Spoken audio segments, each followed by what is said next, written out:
Oh boy, everybody. The Sonic fans in chat are gonna be mad about this one. Workers accuse Sega of threatening mass layoffs over unionizing. The Sonic publisher has been hit with an unfair labor practice complaint. Workers at Sega of America say the publisher behind Persona, Yakuza, and more beloved gaming franchises is trying to lay them off as retaliation for unionizing. A new unfair labor practice filed by the Communications Workers of America accuses Sega of forcing employees into meeting where they were told their jobs would be offshored to Japan and Europe, rather than bargaining over the layoffs directly with the union. On November 6th, Sega delivered a proposal to phase out all temporary workers on February 2024, many of which are in quality assurance and localization, to the Allied Employees Guild Improving Sega, Aegis CWA. The union, which formed earlier this year, currently represents over 200 employees across marketing, sales, product development, and other departments. The layoffs would impact 40% of the group, or roughly 80 unionized employees total. Instead of bargaining from the union over the changes, however, Sega proceeded to deliver the news directly to employees in a required meeting, potentially violating rules against companies negotiating directly with unionized employees instead of with their union. Woo! So they're just straight up breaking the rules here. Sega's just straight up breaking the rules here, and I feel like this is a perfect area to talk about the gaming industry and the problems that it faces. Alright, so it's no secret, it's no surprise that right now, a sizable amount of gaming content online right now, like gaming news and commentary content, is about the gaming industry and how bad it is right now. Like, sure, you get the occasional gem that everybody dick rides as being like a golden, amazing, great thing like Elden Ring or Baldur's Gate 3, but for the most part, most gaming content that talks about gaming is negative. Positivity doesn't sell. Every once in a blue moon, a game so popular and beloved comes out that you can actually clickbait off of, and get a lot of view and farm views off of positive content for once. But for the most part, if you look up pretty much any content that's supposed to be live update, like commentary or news about a game, it's almost all negative. Even if it's not really much worth complaining about, they find a reason to complain, because they've got to get their videos out. And negativity garners clicks. The WoW community, I think, has suffered from this spectacularly. And one of the biggest symptoms, one of the biggest effects of this trend that I have noticed is some awful opinions about the actual issues that are creating the problems in the gaming industry that have been coming out of gamers. Have you guys noticed lately that more than ever, devs are being referred to as the ones at fault when a game has a problem? A good example of this is how people celebrated when the Gollum dev team, the Lord of the Rings Gollum dev team, got fired. Here's a video that came up in my recommended recently from Asmongold. The thumbnail is Asmongold laughing, like laughing hysterically at a picture of Gollum, as it says, Gollum Game Studio shuts down. At least on the surface, it seems to be celebrating that a shit ton of employees lost their jobs. A bunch of devs lost their jobs because some fucking publisher, fat cat CEOs, forced them to make a shitty game with crunch time, no funding, and on a horrible, awful premise. Well, in the thumbnail, he's going like... So, I mean, I assume he's laughing, not head in hands. But yeah, I've noticed this sentiment, and Asmongold is a very good example of this sentiment. Link related. Alright, sir. Yeah, like... the Dubus Goobus video is funny, but it's just joking about the Gollum game being bad. I'm talking about people who don't just talk about, like, insert game is bad and talk about, like, something negative in regards to it. I'm talking about the actual like hate boner that has started to grow within the gaming community for devs. The assumption that when there is a problem, it is the developer's fault. It is especially, I've noticed, true when it comes to game writing and the writers of games. Have you guys noticed that more so than ever, calling for the firing of writers in games has become enormously acceptable in the gaming community? Calling for writers to be fired, minimum wage, like, writers. A lot of these same people are also against the SAG-AFTRA strikers, obviously, or were.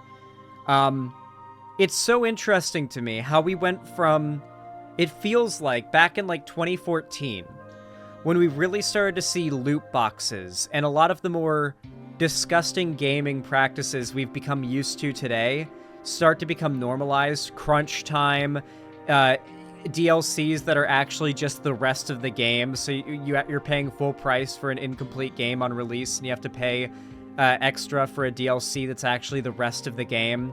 Like, that kind of thing started to become popular back in, like, 2012, 2013, 2014. People were talking about how big of a problem this was, that it was greedy corporate CEOs like Bobby Kotick who were responsible for this. One of the few content creators in this genre who still makes good content that actually points out the real root of the problem is Jim Sterling. Jimquisition. Or Stephanie Sterling, I think she goes by now. I think it's still Jimquisition, but Stephanie Sterling. Yeah, like, Stephanie Sterling makes, like, unironically, like, the only content that feels like back in the old days when people were making actually on-point criticisms of the gaming industry. You know what I mean? Good catch. Well, it's not really misgendering if she still goes by that name online, right? I've noticed this trend, and it's become really upsetting. I've noticed it especially among my own audience. So, look at Cyberpunk 2077. Personally, I'm not super enthused about the game because it wasn't what I was hoping it was going to be just on a base level. I'm definitely going to try it one day and give it a shot, but I don't know if I'm going to like it because I wasn't looking for a first-person game for starters. I was hoping for a more Grand Theft Auto in a cyberpunk world-like experience than what we ended up getting, from what I can tell. But maybe I'll end up liking it for what it is. Not, you know, I haven't played it yet, right? The problem is the game was criminally underdeveloped when it came out. It needed about a year or more left in the oven.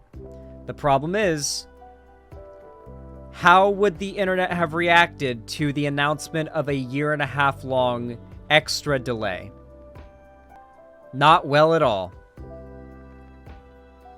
The people would not have responded well to the much needed time the game needed actually being delivered. Now, since the game's been patched and fixed, the game runs pretty well. It doesn't bug out like it used to. There's, like, you know, the problems that you probably think of that you associate with Cyberpunk are fixed now. Like 99% of the issues are fixed. There's also a massive new patch that came out recently that supposedly made the game way fucking better and, like, totally overhauled it, too.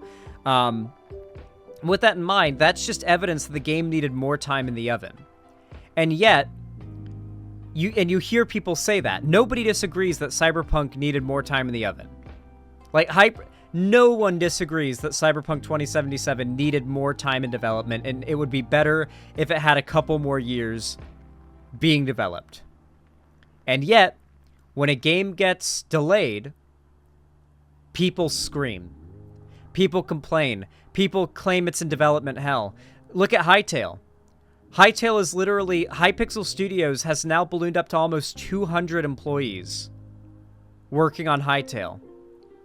But because it's gotten delayed, for the sake of using the money and resources and way more employees they have working on the game now to make it even better than we were expecting when it was announced, people still complain and say it's in development hell. Even though no evidence suggests it's in development hell other than it's been delayed. People associate delays with failure of a game's development. But then they also complain when a game needed to have been delayed. And then on top of that, they complain about crunch time. So not only is it bad if a game releases too early, it's bad if it delays, and it's bad if the employees are rushed too much. And hey, guess what? If the game releases and it's bad, it's also bad that the employees didn't work hard enough.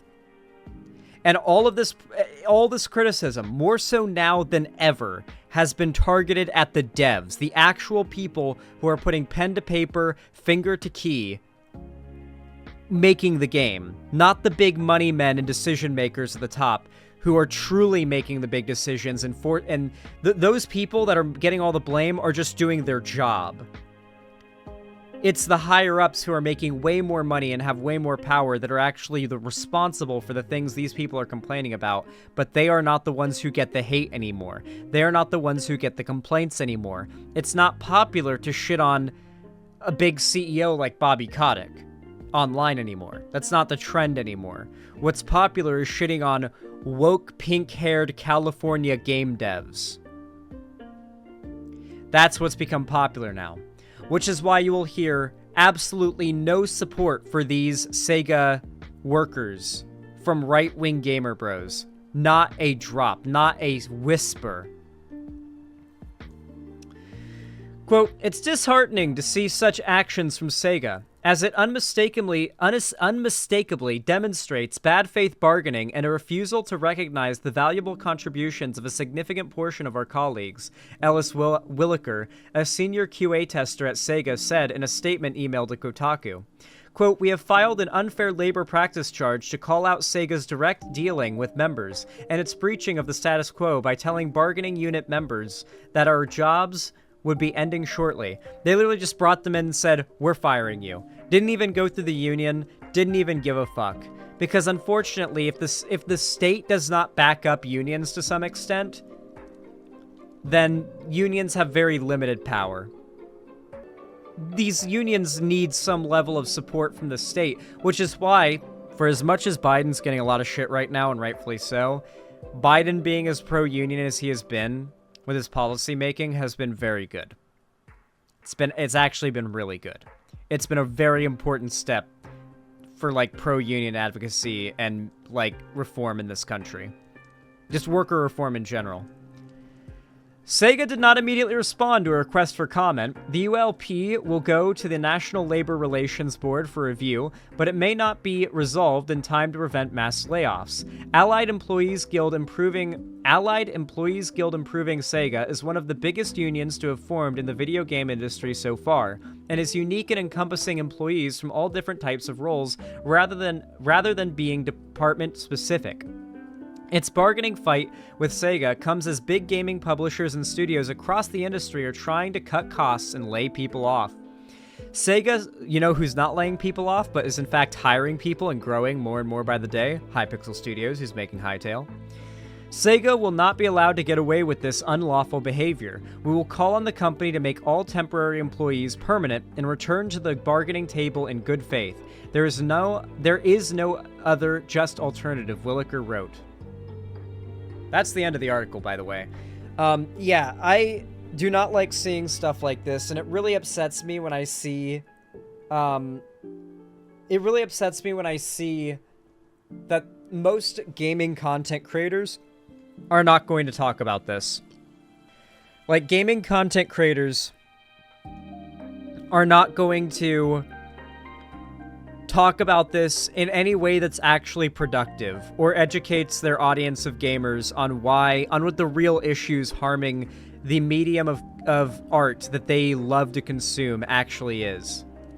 It's such a crime that an entire generation of people are coming up on YouTube watching gaming content creators that blame every problem on the gaming industry on like woke game devs.